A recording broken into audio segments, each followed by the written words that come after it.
Well, hi everybody. I'm back for another Jethro Tull tutorial. It's been a little bit since the last one. I've been out on the road for several weeks, visiting my home state of North Carolina, where I lived from ages 0 to 26 before I moved to the Midwest. And it's a beautiful time back in the mountains of North Carolina this time of year with the trees turning and the chill in the air. Got to see my old bandmates from 45 years ago almost, the only true band that I guess I've ever been in. Great bunch of guys, so we got together and played music and hung out for a while. Had this beautiful view from our porch. Man, can't beat that, can you? And lots of waterfalls in this area of the state too for some reason, so we did several hikes to those, and just a beautiful place, beautiful time. Then traveled down to the coast of North Carolina to visit my brother and went out sailing, which is always a treat. Go out sailing with him. Got to bring the boat back into harbor, into the marina, and that's always a bit of a terror for me, having to work against the tide and the wind to get the boat back in the slip. And he had more confidence in me than I had, I think, to get that thing back to the slip. But that was a joy. Also been making some hot sauce. I like spicy food, so I've been growing some hot peppers and making pepper sauces, habanero, Tabasco, ghost pepper sauce, which will knock your socks off. So I enjoy that. But finally we're back to another tutorial. So today we're looking at Reasons for Waiting by Jethro Tull from the 1969 release, Stand Up. What a beautiful song, right? When I first heard that, I was, just 13, 14 years old, and heard the lush strings and those beautiful flute melodies, harmonies in this, and I would just knock my socks off as a kid even. I was like, wow, that is so different and so beautiful. So I'm going to be showing the tune to you today. It's not a terribly difficult song to play. Once again, it's the time signatures that Ian Anderson uses and his odd measures that he uses that makes his song so difficult. Even the simple songs. But this one's not too particularly hard, and I'm sure you'll pick it up without too much trouble. The tune is in standard tuning, and it's in the key of E. I'm going to let you tune up to my guitar real quick.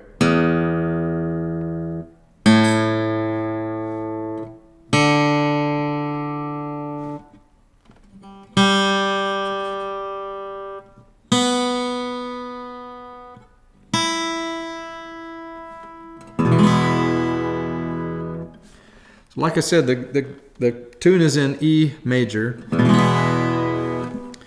and the tune, this does something really strange that I don't know if I've ever hardly heard in any other song, that he just uses 2 strings for the intro to this song and just hammers those 2 strings into you. And it's the open E string, bass, and then you're playing the 3rd of the chord on the A string on the 11th fret. So in the opening, he's just playing those 2 strings, that's all. And he's doing a little chromatic run on the A string up those 3 notes.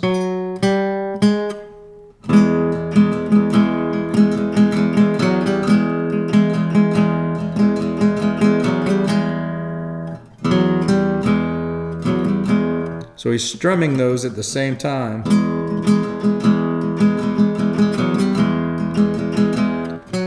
So he's not picking the notes individually, he's strumming both strings at the same time as he does that.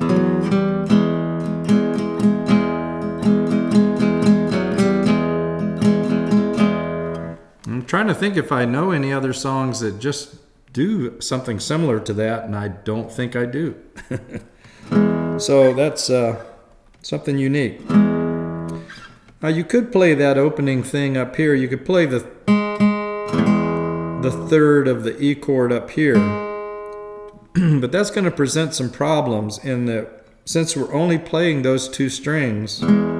So what I'm doing is I'm laying my finger gently across all the other strings and I'm muting those. See how my finger's laying here and muting all the other strings? And if you played it up here,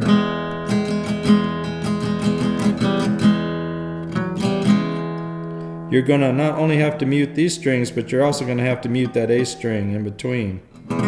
So you're going to have your tip of your finger laid across it.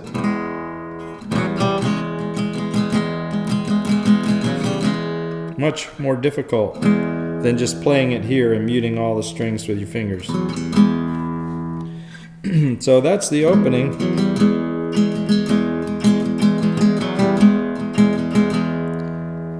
And then the next chord he's going to go to, he's going to slide up to this on the A string on the 14th fret and the G string on the 12th fret.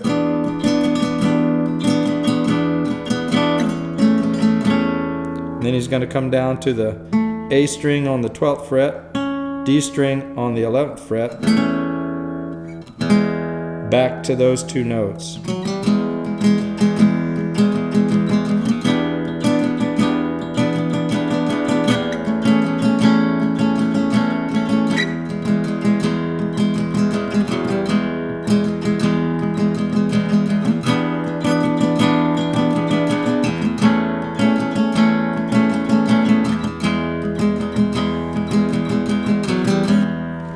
So let's think about what those are and what these represent. This interval really represents a G chord over E. So it'd be like going from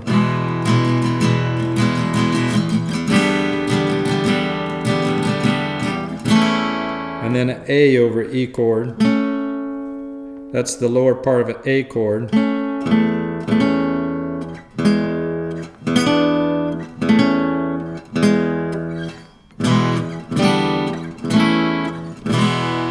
So it's like doing that. So if you were strumming along with this record and you wanted to not play this up here, you could just play open chords.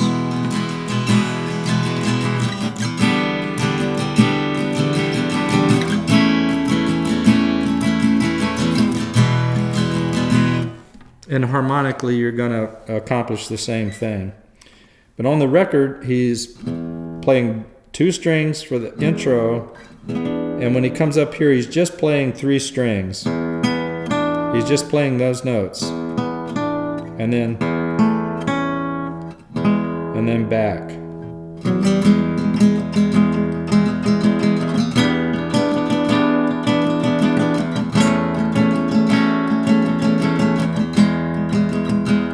So once again, that requires you muting all these other strings, just playing these three, muting the upper three, playing the bottom three, muting the upper three, and then back to that note.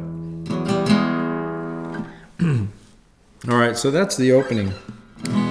And when it gets to the verse, I have a hard time with this, and you'll probably just have to use your sense of feel for this. I have a hard time jumping into this verse, knowing when to start for some reason.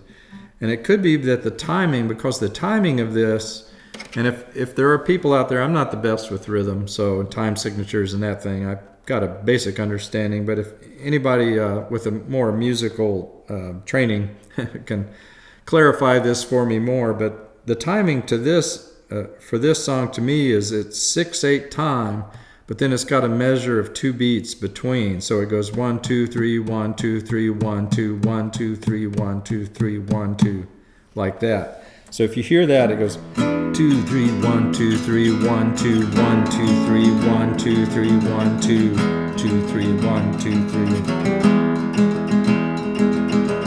1, 2, 3, 1, 2, 3, 1, 2, 1, 2, 3, 1, 2, 3, 1, 2. And I think it's because of that, probably, that I have a hard time sensing when to get into this song. But use your intuition and your sense of feel, and I'm sure you'll get in there. All right, so the first verse starts with the lyric is, what a sight for my eyes to see you in sleep. And we're going to be coming out of this little lick.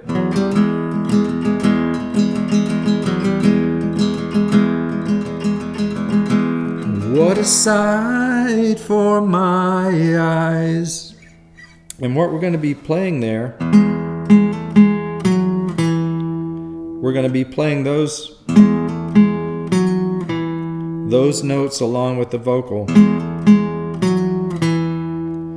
And it may sound a little bit crazy because he's actually playing, once again, he's playing harmony with his vocal, which he does so often with his guitar lines.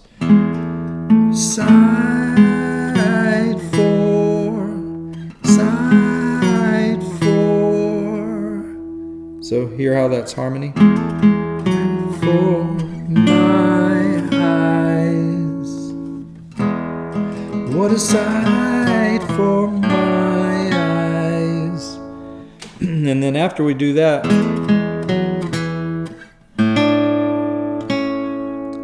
we're playing the open A string and the D string fretted on the 12th fret, and then coming down. And he doesn't actually strum these two notes on the record. I'll show you how it goes again.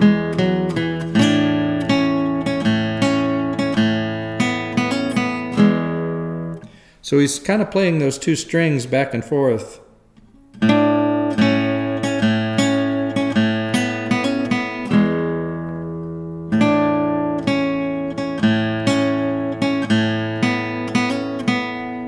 And then hammering on those two notes.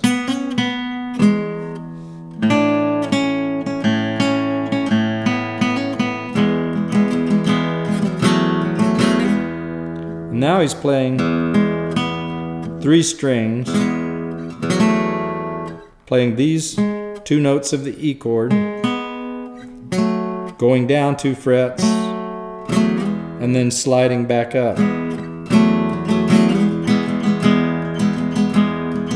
Could have stopped the sunrise, hearing you weep.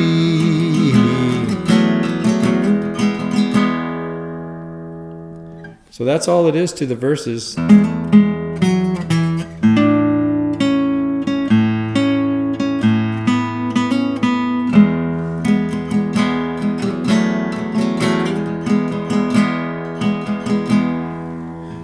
And the next chord we're going to go to is a D chord. You're not seen, you're not heard. And then we're going to come right immediately back up to the two strings here. Not seen, you're not heard. And pay attention to the rhythm again, the counting of the measures. 1, 1, 2, 3, 1, 2, 3, 1, 2, 1, 2, 3. 2, 3, 1, 2, 3, 1, 2, 1, 2, 3, 1, 2, 3. So that makes it a little difficult. You're not heard, but I stand, and then we're going to a G chord, and we're doing the same thing. 1, 2, 3, 1, 2, 3, 1, 2, 1, 2. And coming right back to those two strings again. Not seen, you're not heard, but I stand by my word. Came 1,000 miles, C chord, catch you while you're smiling.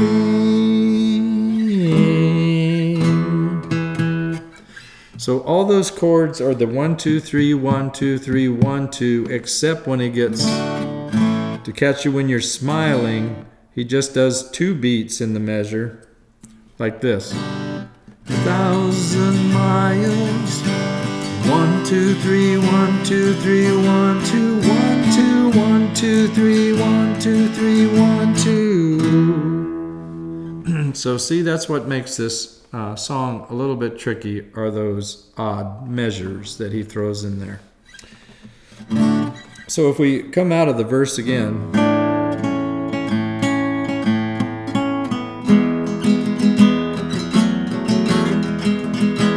You're not seen, you're not heard,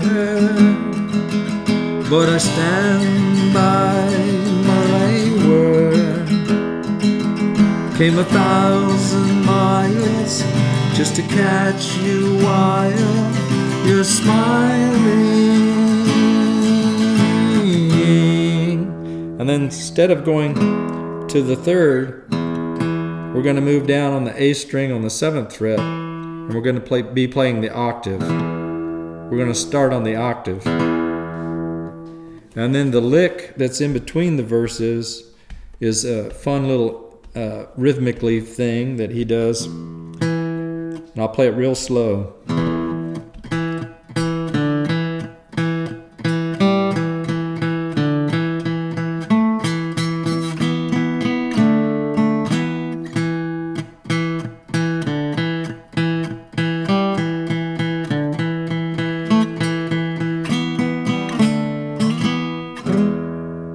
And then he's back to that. So what we're playing on the A string, going down 2 frets, going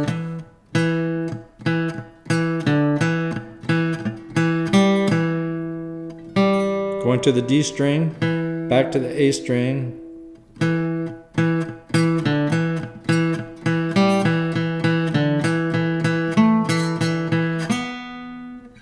so see that?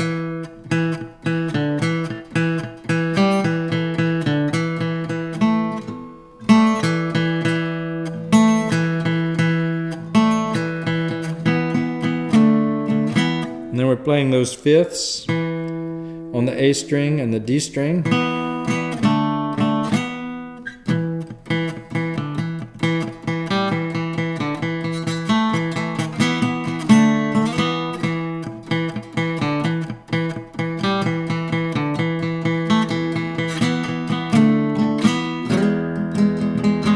And then we have to go immediately back to those 2 notes after we play that riff.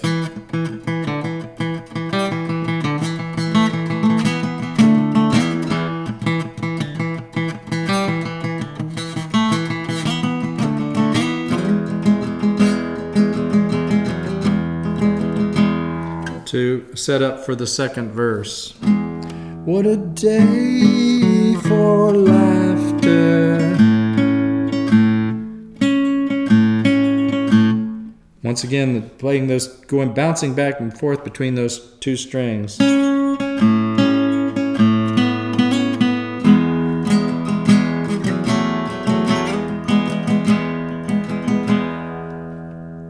Me following after, your hand holding tight, and the memory stays clear with the song that you hear. If I can but make the words awake, the feeling.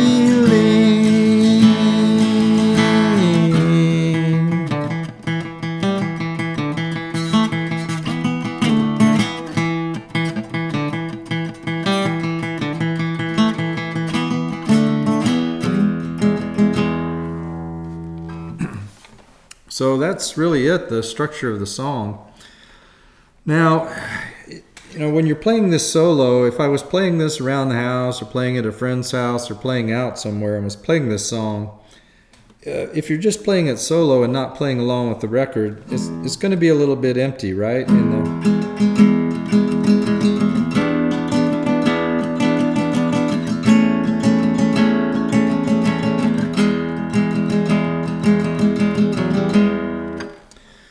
Because the flute parts are so beautiful, you're lacking that gorgeous melody in there. So I'm going to show you how to play the melody along with the chords.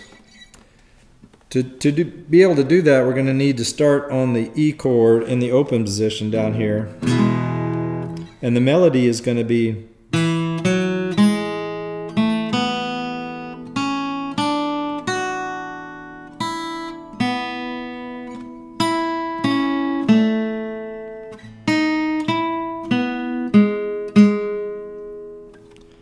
once again on the D string.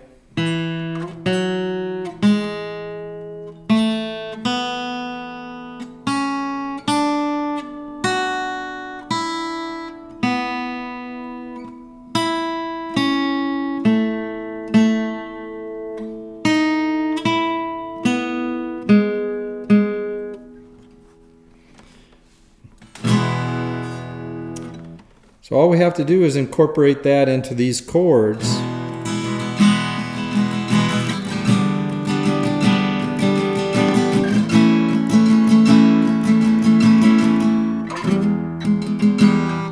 Which is not too hard. So what we're going to do is we're going to start on the E chord, and with our pinky we're going to go play those notes. We're going to use our pinky to keep on going up. Hit the B string open. Play those two notes on the B string. And then we're going to play this. This is like a G major 7 chord, except it's got the E in the bass. Beautiful, right? And then you're going to play the E string open and play the G string here on the 4th fret.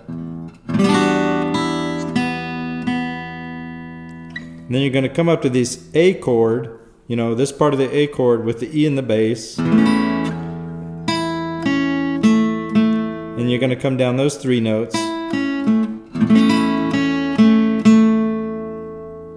And then you're going to come to the G string here.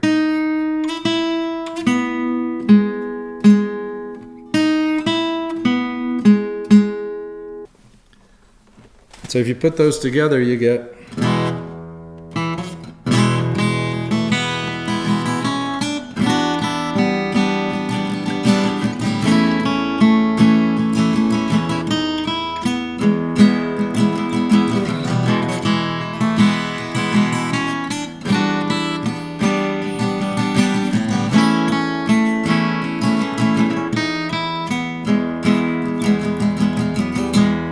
So that's going to be a lot more interesting than just doing that. So that's optional if you're playing this solo.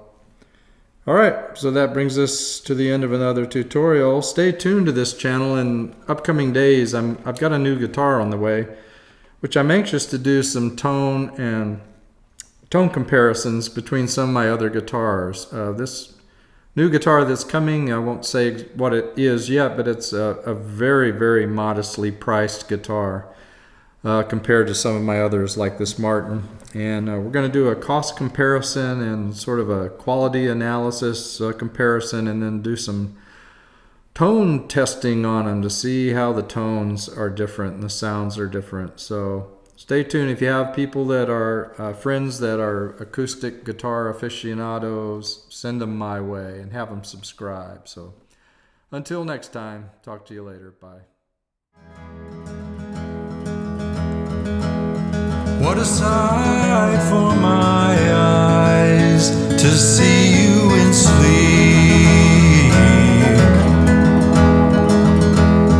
Could it stop?